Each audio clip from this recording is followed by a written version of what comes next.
Hello friends, എല്ലാവർക്കും മഹാലക്ഷ്മി സീരിയലിൻ്റെ ഇന്നത്തെ എപ്പിസോഡിൻ്റെ റിവ്യൂയിലേക്ക് സ്വാഗതം.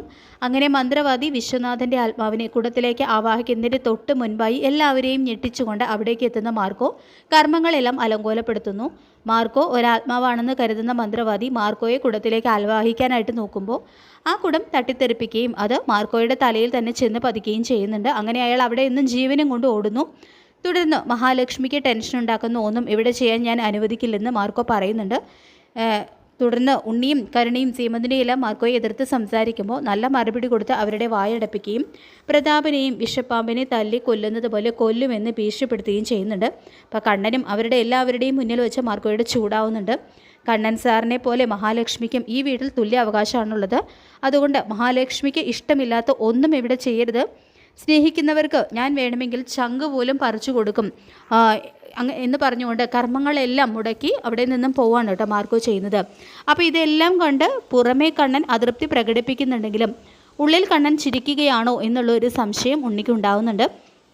അച്ഛൻ്റെ കർമ്മങ്ങൾ നടത്തുന്നതൊന്നും അങ്ങേർക്ക് ഇഷ്ടമല്ല. ഇനി ഇയാൾ തന്നെയായിരിക്കുമോ ആ മാർക്കോയെ കർമ്മങ്ങൾ മുടക്കാനായിട്ട് പറഞ്ഞു വിട്ടത്? ഏതായാലും സത്യങ്ങൾ ഉടനെ തന്നെ കണ്ടെത്തണം. അവരുടെ കള്ളക്കളികളെല്ലാം പൊളിച്ചെടുക്കണം. അയാൾ വക്കീലാണെങ്കിൽ ഞാൻ സിവിൽ എഞ്ചിനീയറാണ്. എന്നെ ഡിറ്റക്റ്റീവ് എന്ന് വിളിച്ച് കളിയാക്കുന്ന കരുണയ്ക്ക് പോലും എന്നോട് മതിപ്പുണ്ടാവണമെങ്കിൽ ഇതിൻ്റെ സത്യാവസ്ഥ കണ്ടുപിടിക്കണമെന്ന് തീരുമാനിച്ചുറപ്പിക്കുന്നുണ്ട് കേട്ടോ ഉണ്ണി.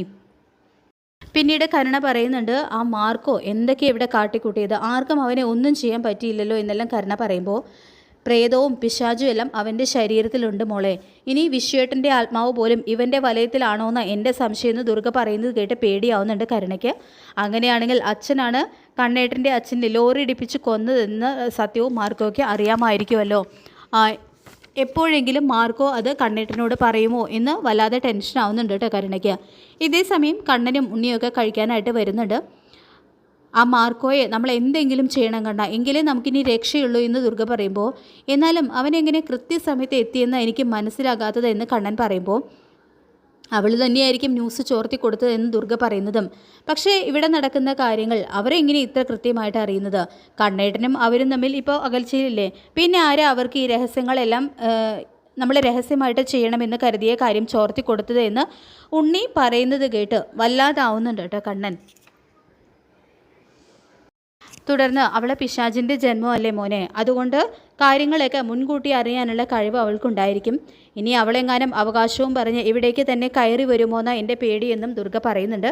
പിന്നീട് ഇനി നേരിട്ട് സംസാരമൊന്നും വേണ്ട, എന്തെങ്കിലും പറയാനുണ്ടെങ്കിൽ മെസ്സേജ് അയച്ച് പറഞ്ഞാൽ മതി എന്ന് അനന്ത് പറഞ്ഞതുകൊണ്ട് തന്നെ തോമസ് ഡോക്ടറുടെ വീട്ടിലേക്ക് ചെക്കപ്പിന് പോകുന്നുണ്ട് എന്നുള്ള വിവരം മഹി മെസ്സേജിലൂടെയാണ് കണ്ണനെ അറിയിക്കുന്നത്.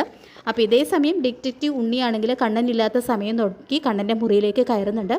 എന്നിട്ട് ബെഡിലിരിക്കുന്ന കണ്ണൻ്റെ ഫോൺ എടുത്ത് പരിശോധിക്കുന്നു. പെട്ടെന്ന് തന്നെ മഹേഷ് അയച്ചിരിക്കുന്ന ഒരു മെസ്സേജ് ഉണ്ണി കാണുന്നുണ്ട്.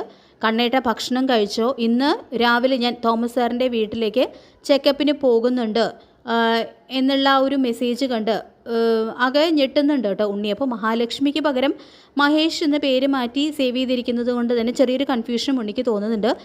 ആരായിരിക്കും ഈ മഹേഷ്? ഇനി മഹാലക്ഷ്മി എന്ന് തന്നെ മാറ്റി സേവ് ചെയ്തിരിക്കുന്നതാണോ? ഏതായാലും തോമസ് സാറിൻ്റെ വീട്ടിലേക്ക് പോയി കഴിഞ്ഞാൽ സത്യങ്ങളെല്ലാം കണ്ടെത്താൻ സാധിക്കുമെന്ന് ഉണ്ണി മനസ്സിൽ കണക്ക് കൂട്ടുന്നുണ്ട്. പിന്നീട് ലേഖ മഹിയോട് പറയുന്നുണ്ട്, ഒരുത്തൻ ജോലിയൊന്നും ഇല്ലാതെ വെടികൊണ്ട പന്നിയെ പോലെ നടക്കുന്നുണ്ട്. ഇനി മേഘനയല്ല അവനെയാണ് സൂക്ഷിക്കേണ്ടത്. അതുകൊണ്ട് മഹിയുടെ പ്രസവം വരെ ആരും ഒന്നും അറിയാൻ പാടില്ല എന്ന് പ്രത്യേകം പറയുന്നുണ്ട് കേട്ടോ. അങ്ങനെ ലേഖയും കൂട്ടി മഹി തോമസ് ഡോക്ടറുടെ ഹോസ്പിറ്റലിലേക്ക് ചെക്കപ്പിനായിട്ട് എത്തുന്നുണ്ട്. കണ്ണനും മഹാലക്ഷ്മിയെ കാണാനും അതുപോലെ തന്നെ കുഞ്ഞിൻ്റെ കാര്യങ്ങളൊക്കെ അറിയാൻ വേണ്ടിയിട്ട് തോമസ് ഡോക്ടറുടെ ഹോസ്പിറ്റലിലേക്ക് പുറപ്പെടുന്നുണ്ട്. കണ്ണൻ വീട്ടിൽ നിന്നും ഇറങ്ങിയതിൻ്റെ പുറകെ തന്നെ കണ്ണൻ്റെ കാറിനെ ഫോളോ ചെയ്ത് ഉണ്ണിയും ഇറങ്ങുന്നുണ്ട് കേട്ടോ. പക്ഷേ കണ്ണനാണെങ്കിൽ ഉണ്ണിയേക്കാൾ ബുദ്ധിയുള്ള കൂട്ടത്തിലായതുകൊണ്ട് തന്നെ ഉണ്ണി തൻ്റെ മൊബൈൽ ഫോൺ പരിശോധിച്ചിട്ടുണ്ട് എന്നുള്ള കാര്യവും മഹാലക്ഷ്മി അയച്ച മെസ്സേജ് കണ്ടിട്ടുണ്ടാവും. അങ്ങനെ എന്തായാലും ഉണ്ണി സത്യം കണ്ടെത്താനായിട്ട് തോമസ് ഡോക്ടറുടെ ഹോസ്പിറ്റലിലേക്ക് എത്താതിരിക്കില്ല എന്നുള്ള കാര്യവും കണ്ണൻ ഊഹിച്ചെടുക്കുന്നുണ്ട്. അങ്ങനെ തോമസ് ഡോക്ടറുടെ ഹോസ്പിറ്റലിൽ എത്തുന്ന ഉണ്ണിക്ക് എന്തെങ്കിലും ഒരു കുരുക്ക് തന്നെയായിരിക്കും മാർക്കോ അവിടെ ഒരുക്കി വെച്ചിട്ടുണ്ടാവുക. അപ്പോൾ ഏതായാലും കണ്ണൻ്റെയും മഹാലക്ഷ്മിയുടെയും പുറകെ നടന്ന് ഡിറ്റക്റ്റീവ് കളിക്കാൻ നോക്കിയ ഉണ്ണി എന്തെങ്കിലും ഒരു അബദ്ധത്തിൽ തന്നെയായിരിക്കും ചെന്ന് ചാടാനായിട്ട് പോകുന്നത്.